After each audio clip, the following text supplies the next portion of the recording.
As music teachers, the overall musical development of the child should be taken care of. Especially at a young age, both physical and cognitive activities should be well balanced. The general musical development of a child can be categorized into 4 categories: singing, rhythmic development, ear training, and listening to music.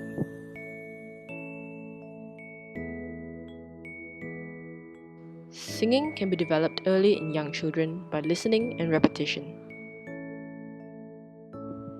The teacher should be the model and demonstrate a good singing voice, intonation, pronunciation, and an appropriate mood for the song. The songs should be short and in a limited and appropriate range for the children. The teacher can find a pitch on an instrument or tuning fork, but children should get their pitch from the teacher's singing. Instruments should not be used to accompany or teach songs, as it inhibits the children's singing. Children need frequent repetition and many years of practice in order to develop their singing and learn to sing in tune. Repetition can be made more enjoyable through games. When children can accurately echo motifs and sing known songs, good relative pitch can be developed by singing the same motif or song in different keys.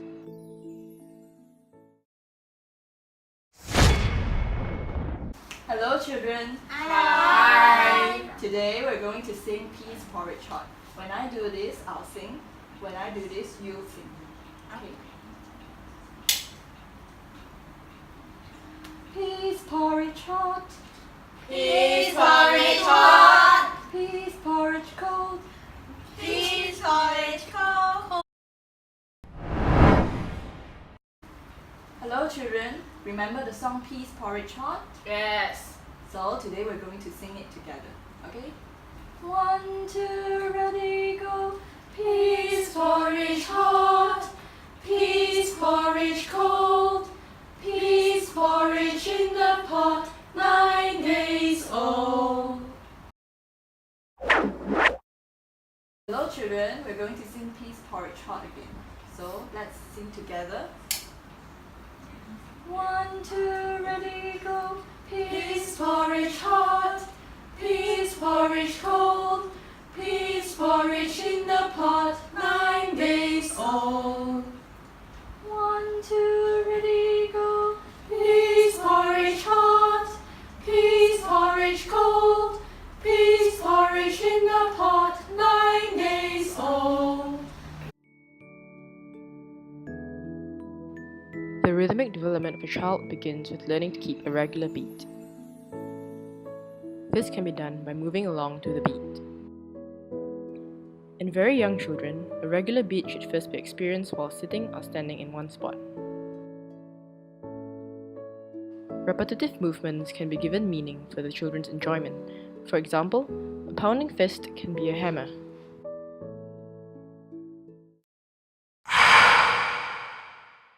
So this is your hammer. Can you copy teacher and hit, hit, hit, hit, hit, hit, hit. 1, 2, ready, go! Johnny works with one hammer, one hammer, one hammer. Older children around the age of 4 or 5 can start walking along to the beat, at first while also reproducing the beat audibly by clapping or tapping, then later silently.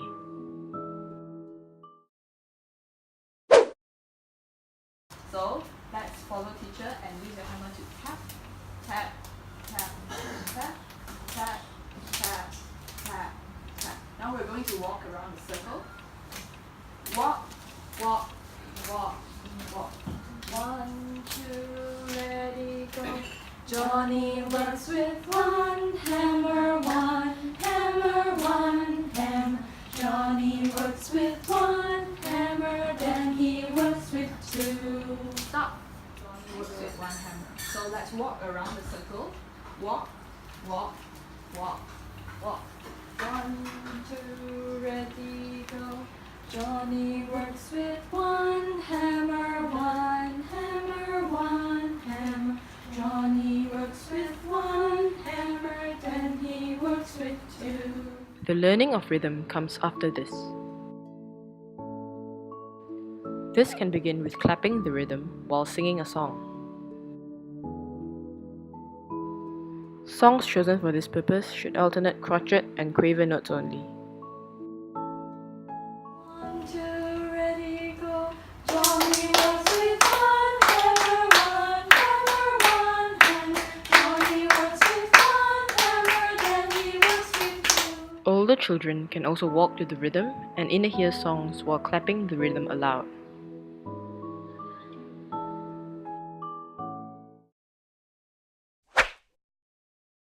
One, two, ready, go. Johnny works with one hammer, one hammer, one hammer. Johnny works with one hammer, then he works with two. 1, 2, ready, go.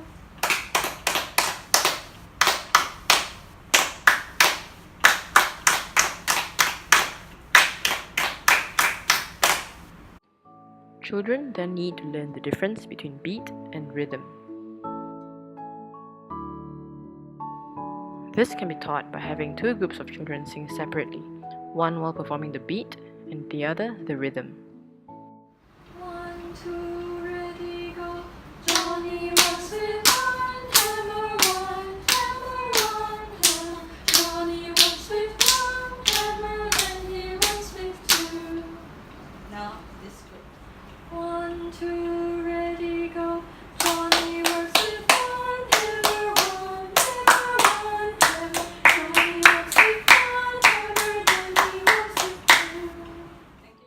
Both groups can later sing together, with one group still performing the beat and the other the rhythm. 1, 2, ready, go.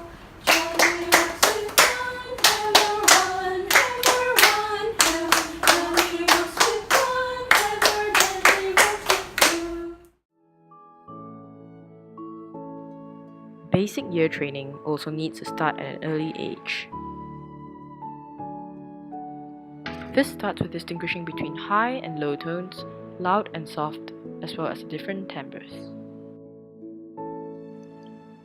Children can begin to differentiate between high and low when the teacher sings the same song at different pitches or in different keys.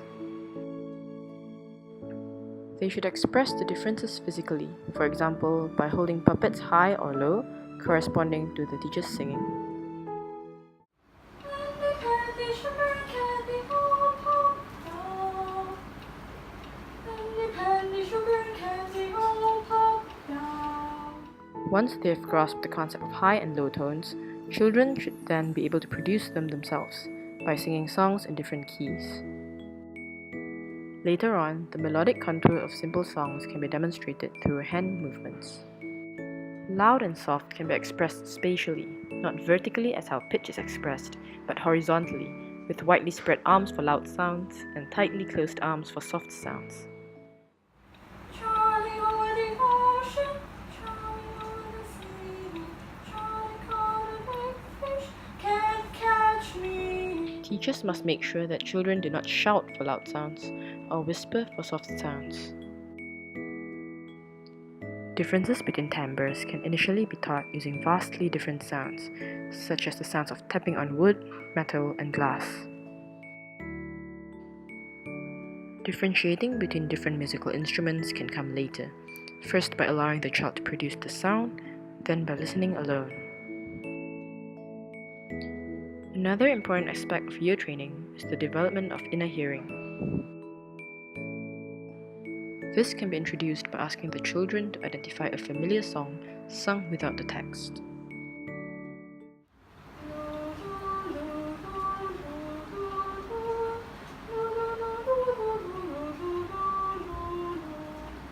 Which song is this, children? Pumpkin, pumpkin. Then, children can be asked to identify songs based on a motif taken from the song, or list as many songs as possible that start with a given motif. Children, what song is this from? Bell horses. The next step in developing inner hearing is hiding songs.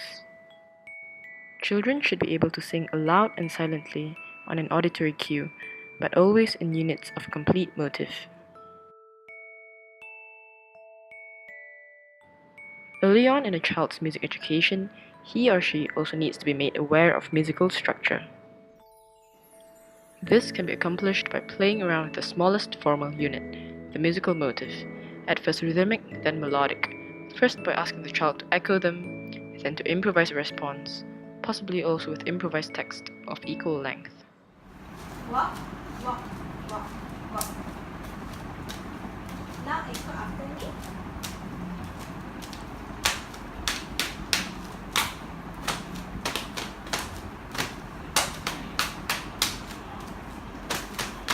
Now you take turns to answer me. Hi everybody, hi teacher. Hi everybody, hi teacher. Hi everybody. Listening to music is encouraged in young children to develop active listening skills and to stimulate their interest in music. Children should be introduced to different types of songs and various instruments. Instead of introducing formal listening sessions, listening should ideally be incorporated into the child's daily activities whenever possible. Thank you for watching. This has been a very enlightening project for us. We knew children learn best in small, easy steps, but we really never thought that baby steps could be so obviously simple. Things like learning how to differentiate between the sound of metal and wood before talking about the different timbres of instruments. This has led us all to think, maybe there are even easier ways to break down our teaching material. The teaching goals and plans described in the article also showed us how nearsighted we really are in devising our own plans.